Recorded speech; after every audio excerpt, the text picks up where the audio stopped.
Good morning, fools. Welcome to the All Jammed Up podcast. I'm your host, Clint. I'm your co-host Chloe, and today we got Daniel Womack.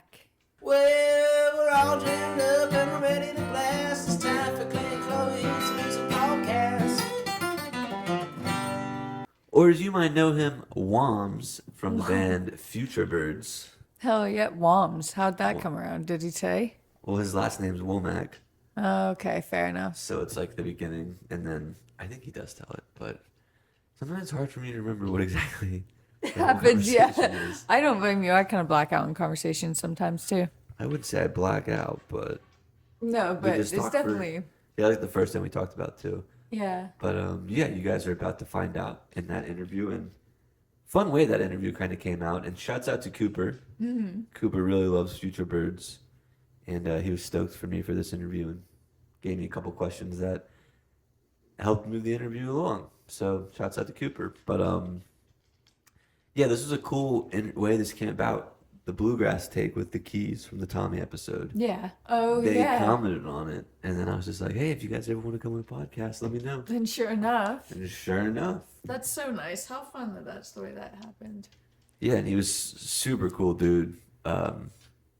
I never really listened to them all that much Yeah. outside that like rodeo song, which I've like always really liked that song.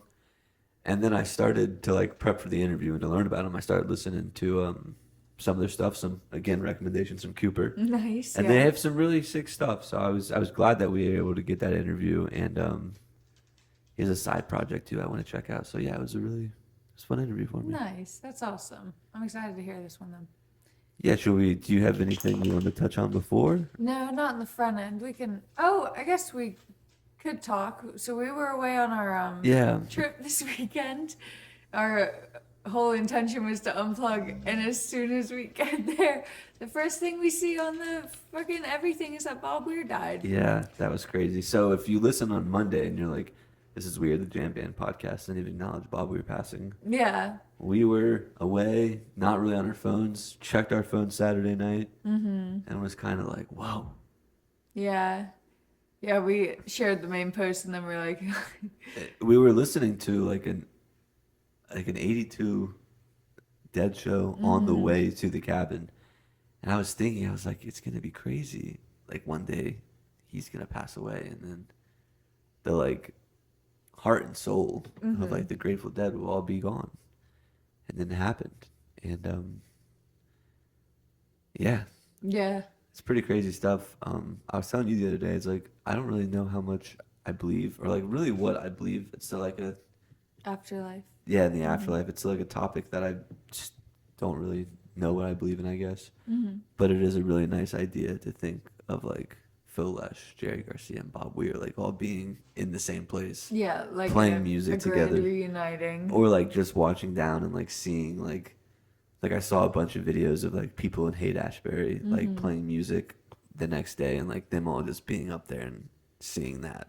Yeah. It's like, we did it, fellas. And there was like the quote that Bob Weir says, like, I think death is like the beginning. So it's just interesting to me and kind of sparked like a conversation in my head. Yeah. Yeah, because I know we've had those kind of afterlife-y conversations and kind of just on a whim, funny, jokey ones we have. But when you actually do sit and think about it, I mean, you're allowed to desire one, right? So, Yeah, I think it's still a different topic to Yeah. talk about.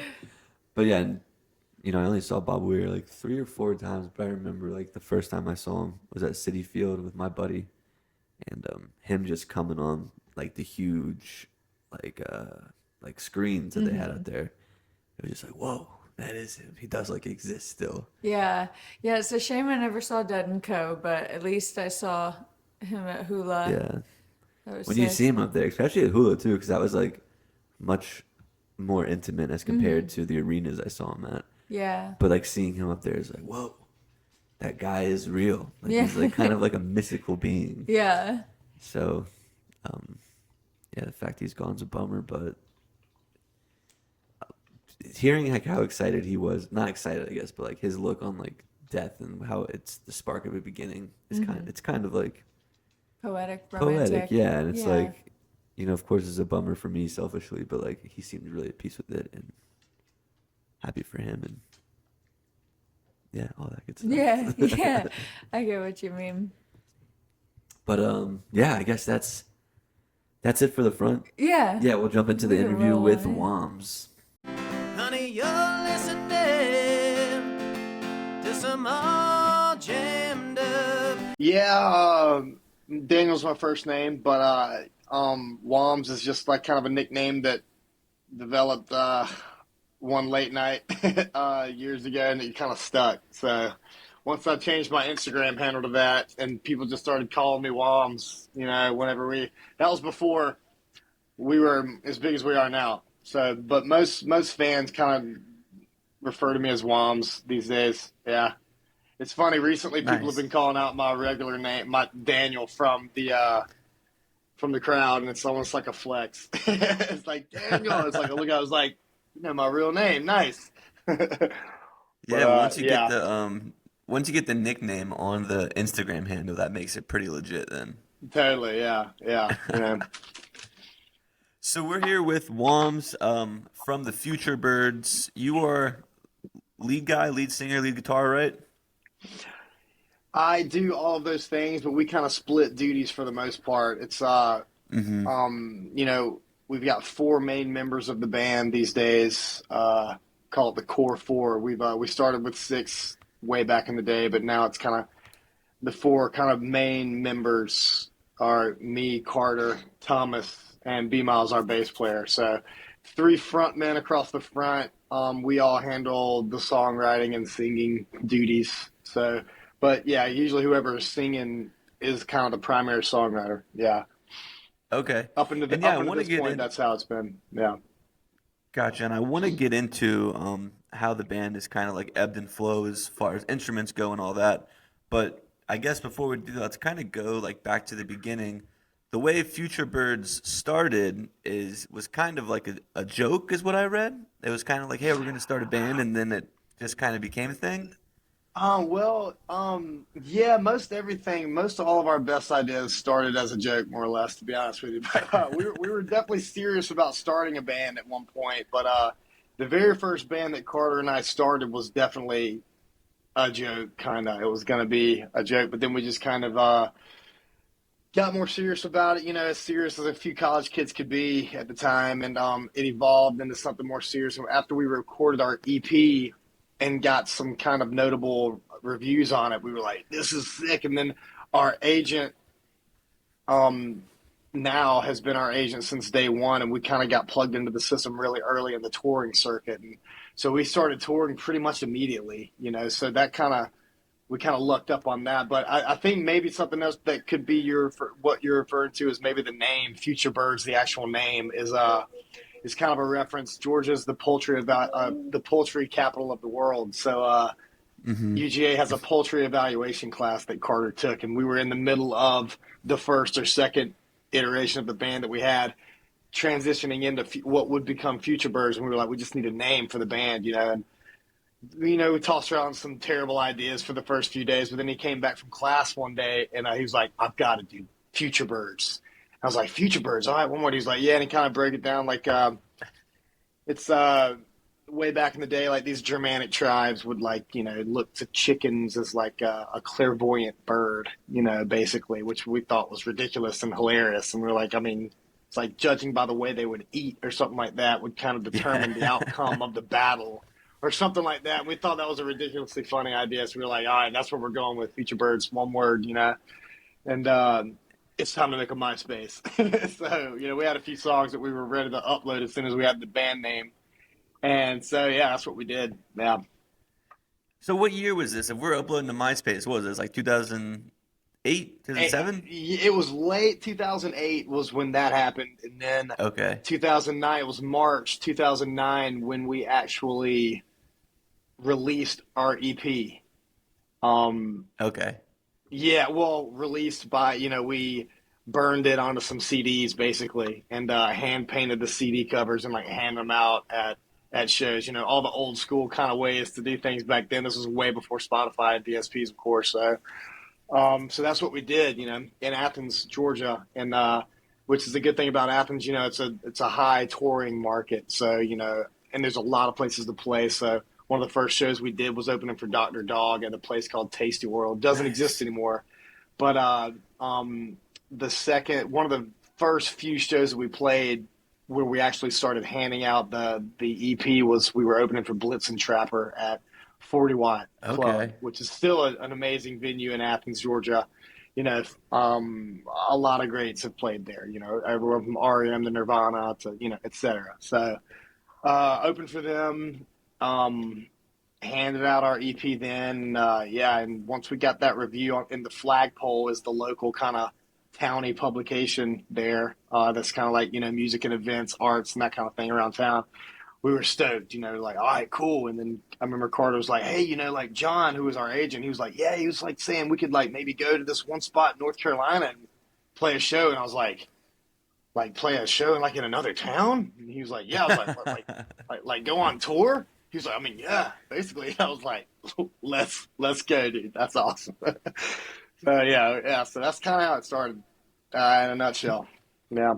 Going for like 2008 in Athens, Georgia, you guys weren't going for like a widespread Panic sound. So what was kind of the thing that you were going for? Like what was kind of inspiring you musically at that time? Well, yeah, I remember having this conversation with Carter, and I mean, we were talking about one of our buddies was like, yeah, some of the stuff right now is just weird. And we were both like, I thoroughly disagree. I feel like this is like some of the coolest music I've ever heard. And at the time, it was specifically like Band of Horses and My Morning Jacket for sure. The year before we started the band was the year that My Morning Jacket played at the 40 Watt for their prom. It was like a prom theme. I just remember Carter actually went to that show, but that was right before I'd kind of gotten clued into Jacket, and those were big influences on us to begin with. And I remember we covered One Big Holiday at one point, a My Morning Jacket song, and but we didn't do it long because we didn't want to be like known as a cover band or whatever. You know, we wanted to be our own thing, and like so. That was very short-lived. We didn't cover many songs at all, honestly, to begin with. We definitely had some covers because we didn't have enough originals at the very beginning anyway. But it was like Kings of Leon was a big influence, like early Kings of Leon, Youth and Young Manhood especially, Aha Shake. We loved Aha Shake. And then even some of the stuff on Because of the Times we liked a lot, me especially. And so, and you know, I was still at the very, very beginning stages of honing my voice and my chops as well. So these were big influences on me back in the day for sure. You know, no. What do you, so that's all, like Band of Horses is one of my favorite bands. I love them. But then like Blitz and Trapper, My Morning Jacket, Dr. Dog, these other bands that you like mentioned that you guys were playing around, what kind of like, it's hard to put sometimes like music in like a box of a genre. What kind of like genre do you kind of call those bands? Well, back in the day, it was like indie. You know, it was like indie wasn't a business model. It was a genre. You know, and so I mean that got thrown around a lot as these like indie bands, which basically just meant like a more of a lo-fi kind of sound and less poppy, I guess maybe would be part of it. You know, and but that's just kind of what we kind of thought of it like back then was like, you know, indie bands. You know, and so. We wanted to be an indie rock band, you know, and with like country, I remember Carter was like, you know, like the Rolling Stones and like the Grateful Dead, you know, if like we had to put like bigger categorizations on it or whatever, it was like, that's kind of what we're going for. And we were just kind of, it was always like the live show was always kind of rock and roll at heart anyway. That's just what our instinct was, you know, but it was also like we loved country as well. So, you know, and I mean, I still say to this day that may be part of the reason it took so long for us to kind of get a solid following is because no one really knew exactly how to think about Futurebirds. You know, we didn't really brand ourselves well back in the day, but we didn't care to do so either way, you know, and like not until we really started leaning into social media in later years and we could start kind of showcasing like who we were and what we were about did we really start gaining a solid traction like in terms of like fans and stuff, you know. But yeah, so it was pretty, I would call it like indie, that kind of thing back in the day is what people called it, you know. And now it seems like it has like evolved so much. You know, you've had like different instruments coming in and out of the band. You guys have like headlined, I think like what was it, Southern Strings, like kind of a bluegrass festival. You guys were a headline there. So the band Yeah. has evolved so much now. Like, what direction do you see you guys trying to take it in now?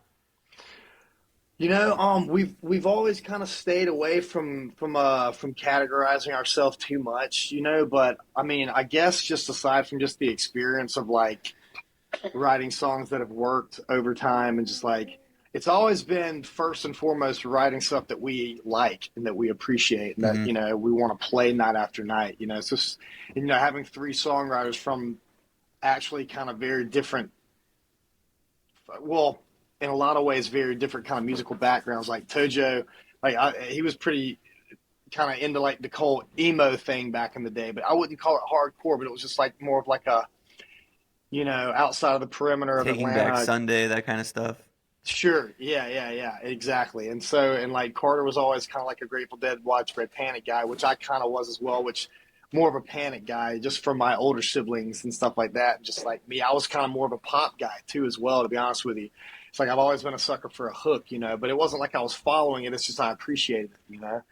But, Yeah. and of course, just like rock and roll. But, over time, we get better at working together and meshing those influences to make it sound as more of a unified piece, and um, less of a collection of songs and more of like a weaving in and out of like different kind of like influences, I guess you'd say. And that's less intentional, but just kind of just like more of an instinct that's developed over time, I would say.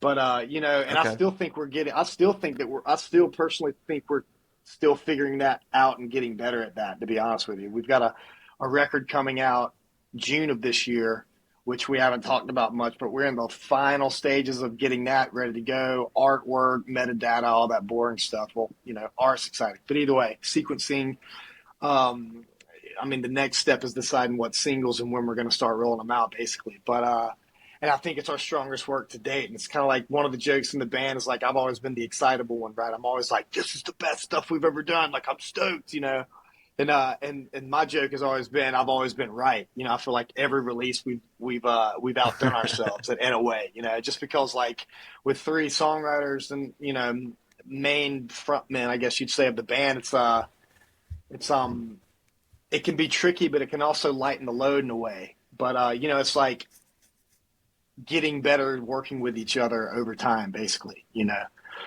I would say, yeah. Yeah, so with that interesting dynamic of three frontmen, all of you guys are playing guitar? Yeah, the three front men are playing guitar. I've picked up more of an electric role recently as well, which has always been my goal. I've always wanted to play electric guitar on stage, and back in the day, we'd even like kind of mix in banjo some, but we don't really do that anymore. But for the most part, and Thomas also has started incorporating more acoustic on his side of the stage, which has also been cool. But sometimes some songs it's like straight up three electric attack, and some songs it's more like two acoustics, one electric, but those are less, but it's getting to that point, more to that point, and I'm writing more on an electric with electric parts in mind and stuff like that. So I've been playing electric a lot more, which I've thoroughly enjoyed. And but for the most part, the three front men have been electrics, and we've had a pedal steel in the band in the past. But this past year, we toured most of the year without one. It's been back to a five piece, which has been a good experiment and a good exercise as well. But we do miss the pedal steel, and we're going to incorporate it as a goal for this year is to bring the pedal steel back. So, a lot of strings happening, Okay. but that's how it's always been. Yeah, and I want to talk about that dynamic because I know you said that usually whoever is singing was also the songwriter for that song. If there's three Right. different guys playing guitar and singing, what is that process like of like, is usually whoever wrote it's going to take the lead and like are they kind of telling you where you're going to be as far as guitar playing? Like, what's that process look like with three different lead guys? Well, since back in the day it was a little different when we all lived in the same town, but these days it's more of like I will write, for instance, the bulk of a song, the main structure of it and stuff like that, and then Carter is great at writing guitar hooks for my songs, historically, and even on this next record. So I mean, we kind of understand each other's strong points, and sometimes I would say we even write with that in mind. Like when I was writing Trippin', I was like, this is going to be the Tojo solo part right here, his noise solo specifically. And it came out pretty much exactly what I had in mind. But just, learning each other's style and what each other's strengths and weaknesses of each other kind of informs kind of the songwriting process for the most part. But that's still something that is ever evolving, man. I feel like I'm still getting better at writing songs. And that's one of the beautiful things about art, creative endeavors in general, is that, it's an evolution always. And I appreciate that. It's not boring in that way. You can always do something different and keep it interesting in some way or another. But, this new record actually will be the first time in a long, long time that I actually sing a song that Carter wrote the majority of. He wrote all the lyrics and most everything, but I'll be singing it, which is something we've talked about doing in recent years anyway. More of is like, we don't have to. It's kind of just like an instinct thing. Like, we didn't even think about another option for whatever reason, but it's like, I don't have to sing the song that I wrote, or you don't either, So the name of the song is Far Out Country, though. It's one that Carter wrote and I'll be singing, which I'm excited about. But yeah, for the most part, up until very, very recently, whoever is singing is usually the main songwriter. We just kind of write with each other in mind, and like we'll get together for a couple weeks at a time, like get an Airbnb and like do demos and kind of hash stuff out. Maybe even write, which is always my preference. I love writing in the moment. Matter of fact, most of my bigger songs on recent releases have been written within the first handful of minutes at an Airbnb where we get together and start jamming. So I mean, that's just kind of like I like to get the energy. We're all together. We've been apart. Now we're together. And now we're rolling. And like, a lot of the times that's when my best ideas personally come. But that's how we do it. We'll get an Airbnb for a week or two and do some demos and, and then take them to the studio at a later point, usually. Okay. And Yeah. I wanted to talk about, so Deluxe Company, that record just came out, 2 months ago? Yeah, that's right. A couple months And ago. there's already a new one coming out in June. What's the decision? Like, what's the mindset of releasing one album so quickly after the other album? It's like, we just had more we didn't want to put on that album, or we just wanted, like, what was kind of the thought process of that quickly, brief intermission between albums? Well, so we recorded we recorded Easy Company at Sonic Ranch a couple years ago with Brad Cook, and it was like 20 songs in 10 days. And the initial thought was to put them all out. And we were even thinking at the time we were going to do 3 singles with 3 different songs from each songwriter. So it'd be like one group of singles with each songwriter, and then another group of singles with each songwriter, and then another group of singles with each songwriter was our initial idea, just as a cool way to get them all out there. But then halfway through that process, our label Dual Tone came on, and so we shifted a little bit. And they were like, we want to keep the songwriters even, and we want to keep it to 12 songs in this first record. And we were like, okay, we're going to lean into y'all's idea. Y'all are the label.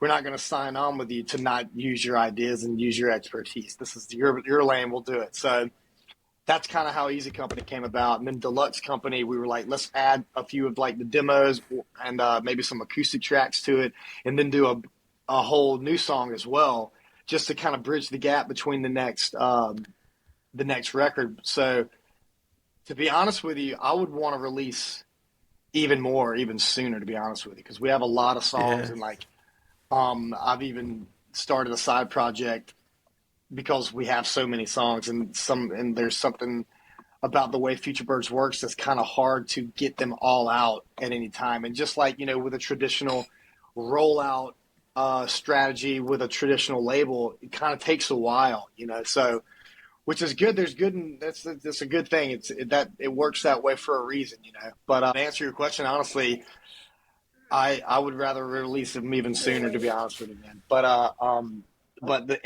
so a lot of these, yeah. So and with 3 songwriters over time, stuff piles up really quick too. So, but this next record will feature a lot of the songs that we recorded during the Easy Coast sessions out at Sonic Ranch in Texas, and 2 more sessions that we recorded in North Carolina and Nashville as well. And it's going to be 18 more songs too. So this one's going to be bigger. It's going to be a double release. As of right now, we're still yet to have the conversation, the additional conversation with Dulce to see exactly how we want to do this. But as of right now, that's how it's going to play out. So 18 songs on the brand new one. Gotcha. And yeah, Yeah. Starborough is the other band that you have, and that one Yeah, has definitely. a pedal steel, right? It does have a pedal steel, pretty exclusively. Cannon is going to be at every full band show, so we're going to keep a pedal steel on that one for sure. And he's awesome. He's a great guy and a great player, and I'm super stoked for that project, man. It's going to be fun. Yeah, so explain to me kind of the motivation to take the pedal steel out of Futurebirds, and then now we're gonna bring it back in. Like, what was that decision like to remove it, and why are we bringing it back in? Seems like you might be tied to the pedal steel a little bit. Yeah. Well, for a long time, I feel like we did kind of lean into the pedal steel. It's like, if there's space to be filled, what better instrument than the pedal steel? We've got a pedal steel player, but the pedal Cannon was never in Futurebirds. It's a different guy altogether. But and some of these songs are more country leaning that just are begging, in my opinion, for pedal steel. And Cannon was with this other kind of pop country guy, but he just hated the gig and he had just quit. And he heard about he works with Johnny, my bandmate Johnny Delaware, who has played in Susto in the past. Cannon has played in Susto in the past as well, and that's how they know each other. And he heard about Starborough and was like, "Hey, I would love to, come record with y'all." And when we did record, it was just like, man, he's in the band. It's like as long as he wants to be, he's going to be in the band. So that's kind of how it came about. But our last pedal steel player in Futurebirds just quit working out, man. Over time, things get tricky, things get complicated, and people end up going their separate ways for various reasons, And so suffice it to be that, I could dive deeper into it, but it's I wish it would have worked out, but it didn't, pretty much, Gotcha. Well, I want to Yeah. ask one more question about Futurebirds, and then just kind of go into some of your maybe influences and how we kind of link to each other. But the Cool. song Rodeo, that's how I know you guys. That song came out in 2015. Your most played song, I would imagine. When you guys It is. hit when you guys hit something like that, and it's like, oh, we got a hit. Is there a part of you that's like, how do we duplicate that song? Or is it a way to just like, now our name's out there, what can we do to get better? Like, what's kind of the thought process when it seems like you have a hit? Yeah.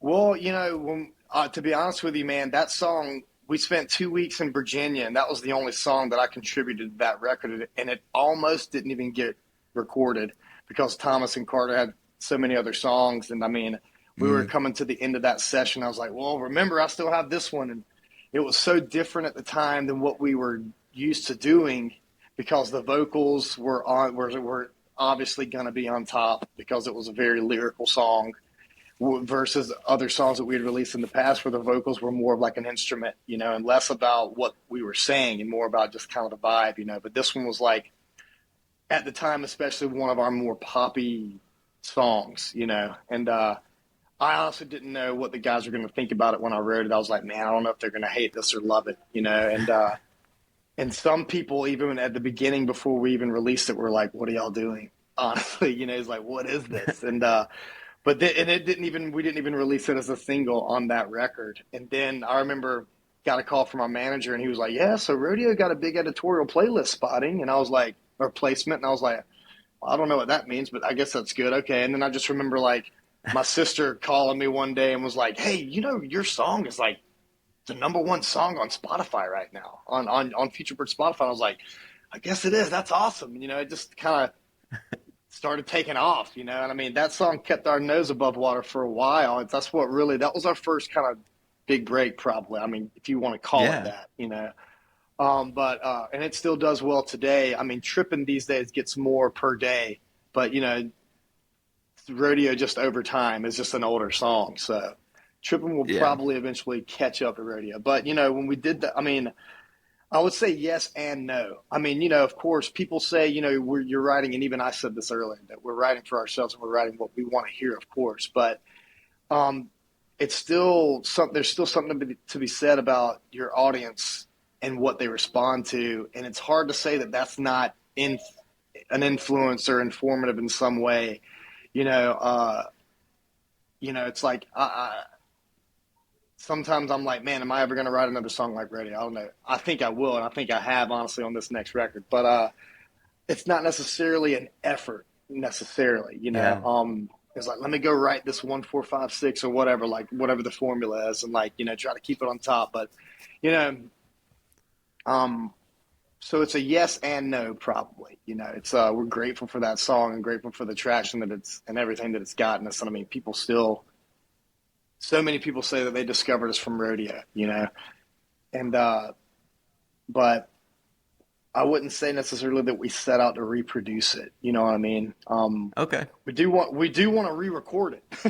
I can't even listen to it honestly. I'm like, dang, I was still figuring out so much stuff, But I think that's part of what makes that one such that one's impacted has had such an impact is because there's a certain realness and rawness about that recording in particular that people have gravitated to, and I feel like that kind of thing even or more so today is a thing as well. It's like it just sounds honest, and I think that's what's one of the cool things about that song, for sure. Okay. So the way that I made a couple, I don't know, 2 weeks ago, I had my friend Tom on the podcast. He made a declaration that there should be more keys in bluegrass. I posted on Instagram to kind of spark some debate. You put a pretty firm no on the comment there. And I have an idea that, all these strings that you have on the stage, I have an idea you might have some bluegrass inspiration, some bluegrass roots that the people don't really know about. So I want to hear about your inspirations and just what you've kind of gotten from bluegrass. Yeah, I love bluegrass. Bluegrass has always been like a fall thing for me. As soon as fall comes around, I'll start craving bluegrass for whatever reason. You know what I mean? Maybe it's from festivals that we played in the past or whatever, but I love bluegrass. I love the chops required to play bluegrass. I wish I was better at bluegrass, honestly. The GIF that I posted was more or less a joke, but that being said, I definitely can't really imagine keys in a bluegrass scenario, to be honest with you. But I do love bluegrass, and yeah, like I said, I wish I was better at it. I saw Billy Strings in Savannah a few months ago, and what he's done to that genre is incredible. Like, he's got to be one of the biggest bluegrass things ever. If you want to call that newgrass, I guess. But Yeah. yeah, we everyone in the band loves bluegrass. Actually, I figured so. When all the strings you have up there's got to be some bluegrass going on there, something. Absolutely. And I mean, Carter, when he was in middle school, like he had a little bluegrass band that I've heard recordings of from when he was like in 8th grade and stuff of him on the banjo and mandolin. They're sick, actually. I was like, dang, this is what you were doing in 8th grade, man. I was digging in the dirt in 8th grade, like building dirt jumps, It's like I wish I would have been picking apart old bluegrass songs, That would have been way more conducive to what I end up doing one day. But so yeah, and like I said, we had a banjo in the band earlier in our career. In the early stages of our career, we would have a banjo, and there's banjo on this new record as well. But it's it's pretty minimal. It's pretty minimal, but it's not like here's a banjo solo or here's a banjo roll. It's not like that. It's more of a tonal, textural thing.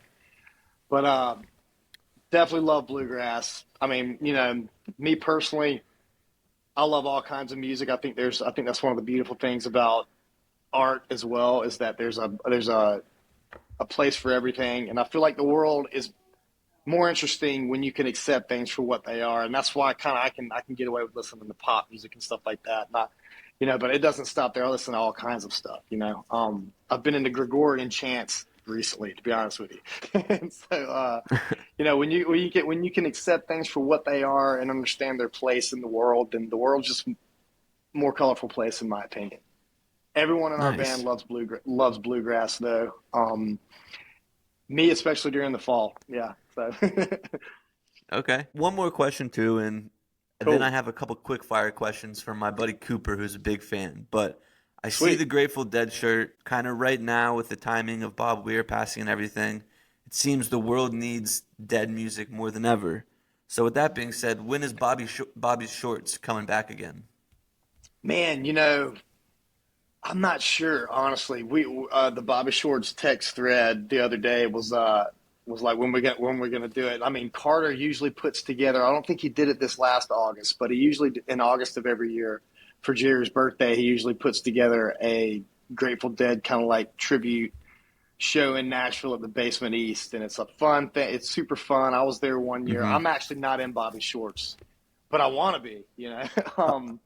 But Oh, okay. I thought you were yeah, in yeah. it. Well, I played in it before, but I was never a part of the original lineup. It's our very Oh, first okay. drummer, Peyton, who is a big Deadhead, an amazing musician, and he's the drummer, and then Carter and our bass player are the biggest Deadheads, especially our bass player is a huge Deadhead.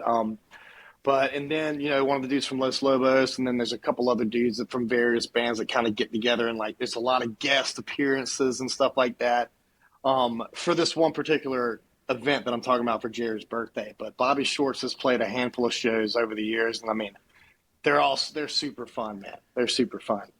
But I would say there's nothing on the books now, but there will most likely be one at some point this year for sure. Yeah. Nice. Okay, Yeah. and these are just two statements and then two questions from my buddy Cooper. He's a big fan of yours, Cool. big Futurebirds fans. The Yeah. first one he says is Sini Stovall needs to be on Tidal or vinyl because he doesn't have Spotify anymore. Okay, I agree with that. The 10-year anniversary of the 10-year anniversary of Cindy Stovall is coming up in February or April, or at least the release of it is. And Cindy Stovall is a little chapel in Athens that we played a long time ago, like 10 or 11 years ago now. And the power went out, but we just like kept on going, and it was just because we didn't know what else to do, and like we were still young and it's still green in a lot of ways. But it turned out to be a cool moment. But I think we did have it pressed to vinyl at some point. I have every intention of bringing that back though, for sure. So I agree with him. I agree with Cooper on that one. Okay. Yeah. And then this one's just a thank you. He wanted to say Phone Went West with My Morning Jacket was his highlight of 2025. Dude, sick, man. It was certainly one of our highlights as well. I mean, like I said earlier, Jacket was always a big influence on us. We've looked up to those dudes for a long time, and then eventually working with Carl was I mean, like one of those things where it's like I grew up with these guys on my wall moments. Like it's almost like a rock star cliche or something. It's like can't believe I'm playing with one of my heroes, and to be on stage with them was surreal, man. It was awesome, and it's like the moment was so cool. And "Phone Went West" has always been one of my favorite songs too. So when we got that call and got that offer, I was super stoked, And Carl was like, "Yeah, I think we'll have Tojo and Carter on electric, and Womz, we'll just keep you on acoustic." And I was like, "Cool. I'll be off in the shadows. I'm used to that. That's okay." And then the time came to where we were going to be on stage, and I was like, "Yeah." I like talking to the tech, and I was like, "Yeah, where's the acoustic DI?" And he's like pointed right there, and it was like right beside Jim. And I was like, "Oh shit, I'm going to be like front and center, okay?" And so yeah, me and Carter kind of walk up, and like they're starting the song, and Jim kind of turns around and looks at me, and I just like look at him, kind of shocked for a moment, because I've never talked to him much. We've had a very, very brief conversation at the first One Big Holiday. And this was the second time I'd seen him since then, and he'd laid eyes on me since then. So I just kind of stopped. I just kind of nodded, like, in gratitude. And he just kind of grinned and just kind of walked over to me, and we started ripping. That's awesome. It was super fun, man. Super fun. I loved that moment. It was awesome. And then the last two Cooper had were favorite camping spots you've had on tour, but he understands if you don't want to give your honey holes away. And then he says, I think they fly fish, so I want to know his fly fishing rig set up. Oh, man, Carter is the fly fisherman. B-Miles does too, but, I grew up, balling up bread and catching brim out of ponds. You know what I mean? So I love, Same. you know what I mean? Yeah. So, I mean, I love fly fishing. I love it as a sport, and we've done a lot of it now. And I mean, I've casted some lines, but I would say probably somewhere on the Snake River, especially up in like northern Idaho, would be some of Yeah. our favorite spots. And Wyoming, so incredible up there, man. And we've had some great times there. And so I wish I could say more about Carter's Rig, but I honestly just don't know. Not my forte. But man, and as far as campgrounds go, dude, we've had so many incredible campgrounds. I'm trying to think right now. I mean, one of our favorite ones, honestly, is in Florida at the springs in Florida. We love going to the springs in Florida. It's these giant springs that are like you swim in Like them, the and they're Jenny like Springs? Jenny Springs. Yeah, which is Yeah. no big secret these days with social media and all, and it's just like totally overrun, which is a bummer. And Nestle's bought it out, so it's like, it's kind of a tragedy, but we still love it there, man. And like floating down the Santa Fe River is just incredible. It's like where the saltwater life meets freshwater life, and it's just like teeming with like all sorts. The biodiversity is incredible there. You see all sorts of cranes and weird alligator gar and all kinds of stuff around there. We absolutely love it down there and swimming. I've gone there in the dead of winter and swam before because it's like 72 degrees year round. The water is, so Yeah. we love swimming and stuff like that, especially in the springs. And there's another spot in gosh, what's it called? Pogie. Oh man, Pine Creek Lodge. Camping up at Pine Creek Lodge in Montana is amazing. In Livingston, Montana, that spot's incredible. In the right before the pandemic, Carter and I went out to the Vail backcountry and caught the strawberry moon out there, like 10,000 elevation. That was one of the coolest campsites we'd ever been. We snowboarded like to the full moon. It was like the big strawberry moon. We were snowboarding. It was like in the middle of the night. That was one of the coolest camping trips. But I mean, man, I know as soon as I get off with you, I'm gonna be like, I should have mentioned that campsite because there's so many of them. We've done it like for a while before we started really getting big at all. It was that's kind of what we started. We finally started getting Yeah. good at touring and like mapping out these spots and like going to different. And that's when I decided to start sharing them on social media. I was like, man, we should let people know this is what we're about. This is what we do. And that is kind of when Howler Brothers kind of got on. They're like, these dudes do the same things we do. Like we should send them out. And at that point, Howler had this like, I can't remember what they called it, but they would like basically hire a couple guys to go on like summer trips and like advertise the thing basically. And we were like, man, we should do that. And I actually posted about it yesterday. It was the Howland Summer Tour. It was in June of 2019. That's kind of how that came about. It's when we started kind of sharing that stuff on Instagram and stuff like that. And, showcasing our adventurous outdoor, stuff that we like to do, but, yeah, all over the country, we love to camp, though, man. I mean, gosh, what's the other spot? In Pioneer Town. We used to, Okay. yeah. It's like I'm on the spot. I can't think. Pappy and Harriet's. Yeah, every time we would go there back in the day, it's like we wouldn't even go to sleep. We would just stay up all night, do crazy stuff and like. Where's that one It's at? like it's in Joshua Tree, California. Okay, nice. It's Pioneer Town. It's like the spot where it's like an old Western movie set, but people kind of live there. It's really weird. You know what I mean? It's like it's almost like a strip with a venue there, and they filmed westerns and stuff like that. And I mean, these Joshua trees are like weird looking kind of cactus looking trees that kind of only exist there. So we would and like there's no light pollution, so we would just kind of stay up all night, and do weird things like every time we went there. And they would always have this cool hotel spot for us, but I remember like we would never even sleep there. We'd just stay up all night and run around and chase jackrabbits and stuff like that. But these are I'm just scratching the surface at this point, man. We're lucky to say we've been all over the country, and we've got a lot of spots for sure. Yeah. Any plans to come to Asheville soon? Yeah, we love Asheville. We love Pisgah and all that stuff too. That's another favorite spot. Brevard and all that stuff. Like, Yeah. I mean, we love that spot, man. It's great.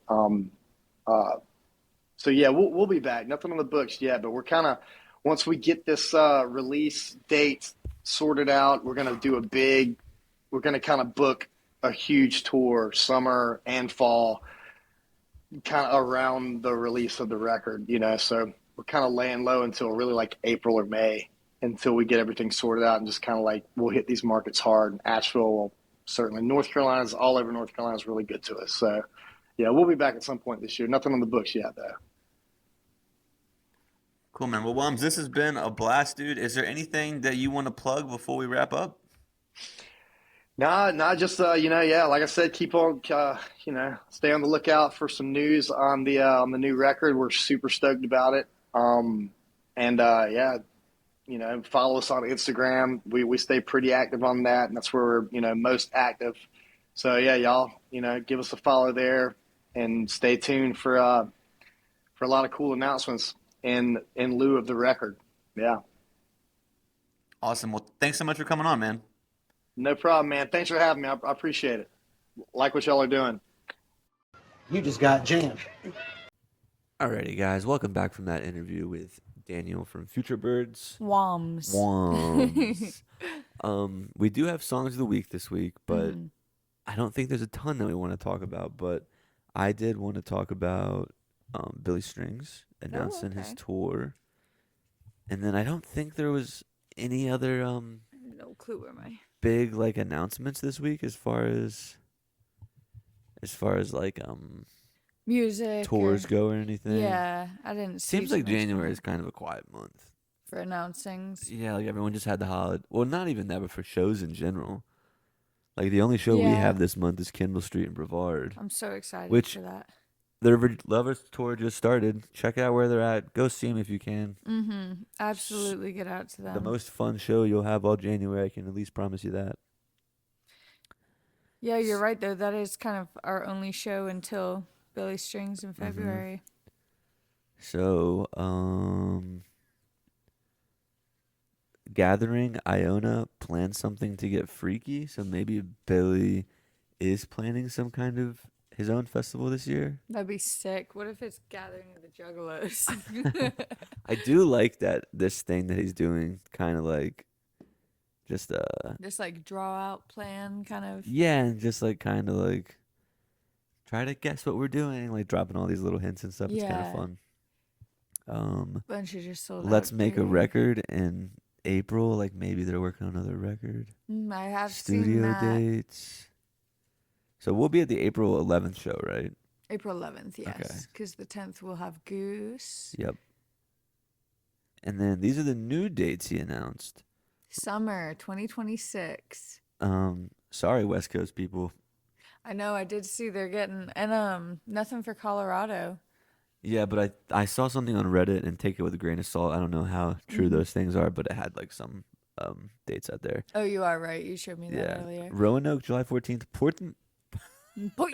Portsmouth, VA, 17 and 18. Ooh. Only go to the 17th, guys, because the 18th is the first day of All Jammed Up Festival. Lineup going out next week. Ooh. And you know what? I had this idea. So we're going to post the lineup on Tuesday on Instagram. But for all the All Jammed Up fans, the real fans, we'll announce the lineup after the interview on Monday. Ooh, on the podcast, so you guys will know. I like that. Yeah. You'll get the sneak peek. So Monday after the interview, stay tuned. We'll reveal the whole lineup for All Jammed Up and maybe some other tricks up our sleeve. Ooh. Maybe we can show you Clint's juggling those tricks also. Yeah, maybe I could show you that if juggling you're has lucky. gotten incredible. So that's the Iona, Michigan 2-day ? Camping. I don't know if that's the Bethel one I'm thinking. And then that's everything.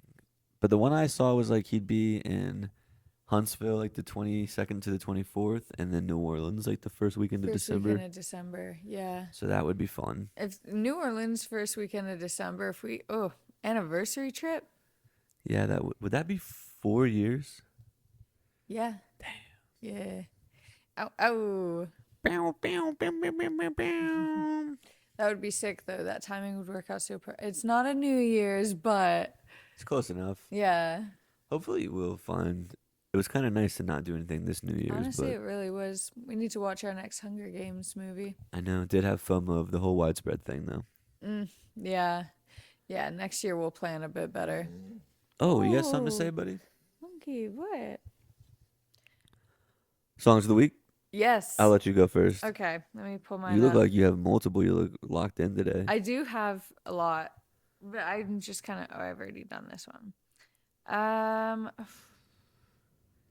I'm gonna go with the song "Calico Jim" by Pony Bradshaw. Okay. I don't know if I know that one. Pony Bradshaw's the one. So like, he has a couple songs. Rattlesnake Milk. That would No? be Rattlesnake Milk. Oh, is that's not the song? That's a band. Okay, Yeah. okay. Oops. But if I were to show you this song, you would know it. I've played it for you before. Okay. But he's got a very lovely voice, and that song kind of makes me think. So of you. Rattlesnake Milk is the one. Their songs kind of all sound the same a little bit. Yeah. and Okay. it's that kind of like not really Western, but like I can't think of the Western. songs. It's kind of I can't think of how they go, but it's like. It's got like a twang. To Yeah, it. yeah. They're fun. I like them. Yeah, there are. I guess But they like do they're kind of sound a little bit the similar. same. There's Yeah. 3 that kind of popped off at the same time and sound the same. So the one that I chose is from Futurebirds when they played with Carl Brommel. I hope I'm saying that name right. If I'm not, I'm sure Cooper will let me know. But the song Carried Away by their live album Thanks Y'all, which is one that Cooper told me to listen to. It's a Nice. big episode for Cooper today. Yeah, Getting all he got the shouts out. shouts outs he deserved. And I think Carl Brommel is a dude from My Morning Jacket. And just a fun song, nice song. I thought it would be fitting to shout out the fellas from Futurebirds. Nice, yeah. So that's what I have. Is there anything else that we want to touch on this week? I feel like since we did Monday's episode like so long ago now, I'm like I missing know. things. Oh, Clouds of Delusion this week. Clouds of Delusion was fun. Yeah, we went and we just stayed for the first set, but it was kind of our first time in a while getting out locally. Yeah. And it was a very lovely time, and the Miller sisters sang a really awesome Mississippi Half Step. yeah. They did, yeah. That was really good. I couldn't think of it. And they played a really good, there was another one, China Cat Sunflower. Mm-hmm. That was They're fun. good, man. Yeah, it was very fun. It was nice to get out and see everyone, give everyone a hug, and then tuck ourselves back into bed. Yeah, the old Irish goodbye. Mm-hmm. And then we had our weekend in the cabin. We watched a lot of football, ate a lot of good food, We took got some snowed naps, in. got snowed in. Yeah, kid had a lovely time. Tracked some deer, prints. Didn't you, monkey? And does that wrap it up for us? I would say maybe. Alrighty, guys. We'll have a great weekend. We'll see you again on Monday, where we'll have the announcement for the All Jammed Up Fest. That's Kid. And this is Clint signing off and saying wherever you are right now is exactly where you're supposed to be. Well, all jammed up, hey, that's where it's going down. Best damn pot in this old Asheville town. More than enough old stories to go around. And I'm all jammed up right now. Yes, I'm all jammed up right now.